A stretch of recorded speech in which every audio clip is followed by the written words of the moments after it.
Pesan komunikasi yang pertama adalah propaganda.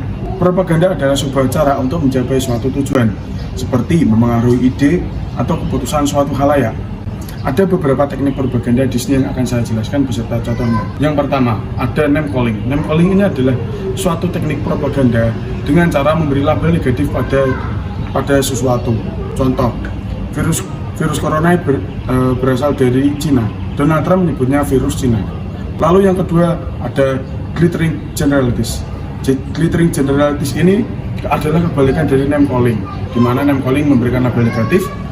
Lalu yang glittering generalities ini memberikan label positif. Contoh, pilihlah saya, dadang karbu agar desa lebih maju. Lalu yang ketiga ada plain vox.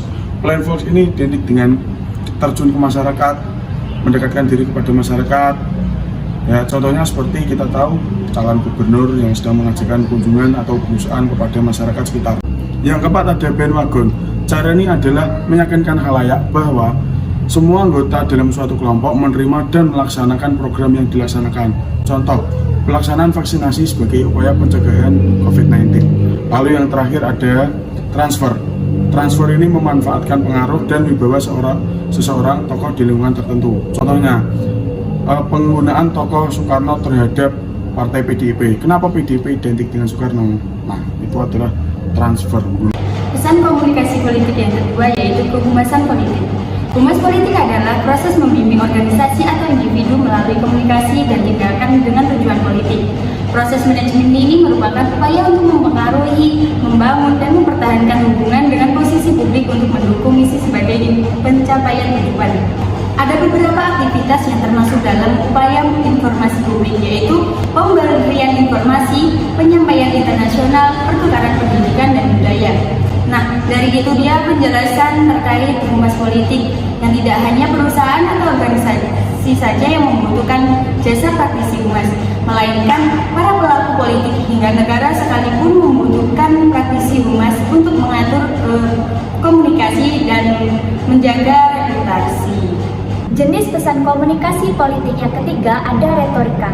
Retorika atau ilmu komunikasi adalah cara pemakaian bahasa sebagai seni yang didasarkan pada suatu pengetahuan atau metode yang teratur atau baik. Berpidato, ceramah, khutbah juga termasuk kajian dari retorika. Cara-cara mempergunakan bahasa dalam retorika seperti pidato tidak hanya mencakup aspek-aspek kebahasaannya saja, tetapi juga mencakup aspek-aspek lain yang berupa penyusunan masalah yang digarap dalam suatu susunan yang teratur dan logis. Adanya fakta-fakta yang meyakinkan mengenai kebenaran masalah itu untuk menunjang pendirian pembicara. Yang terakhir adalah kampanye politik. Kalian tahu nggak sih apa itu kampanye politik? Kampanye politik adalah sebuah upaya yang terorganisir dan bertujuan untuk mempengaruhi pengambilan keputusan para pemilih. Dan biasanya kampanye politik ini merujuk pada kampanye pemilihan umum. Kampanye berdasarkan medianya. Seperti yang kalian tahu, seorang atau perusahaan, bahkan organisasi kelompok yang sedang berkampanye akan melakukan banyak hal untuk mencapai tujuan mereka. Salah satunya adalah dengan muncul di banyak media. Berikut jenis kampanye berdasarkan media yang digunakan. Yang pertama, kampanye secara langsung. Sesuai dengan namanya, kampanye secara langsung adalah jenis kampanye yang dilakukan secara live dan tatap muka.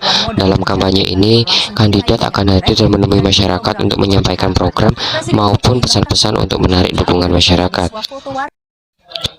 Yang kedua, kampanye elektronik. Kalau kampanye langsung, para kandidat akan menemui pendukungnya secara real.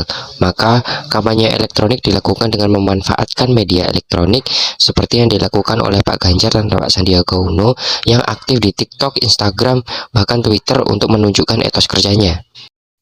Yang terakhir, kampanye cetak. Kampanye juga dilakukan melalui media cetak. Meski dianggap agak ketinggalan zaman, kampanye media cetak cukup umum dilakukan di Indonesia. Dulu kampanye dilakukan dengan memasang pesan-pesan kampanye dan foto kandidat di koran. Sekarang partai politik menggunakan poster, selembaran, brosur, bahkan memasang baliho bergambar kandidat dan programnya di pusat kota dan tempat strategis dilalui oleh banyak orang. Tujuannya agar kandidat lebih dikenal oleh masyarakat dari berbagai kalangan. Itu tadi beberapa penjelasan pesan-pesan komunikasi politik yang dijelaskan oleh teman-teman saya. Semoga video tadi bermanfaat bagi teman-teman yang menonton.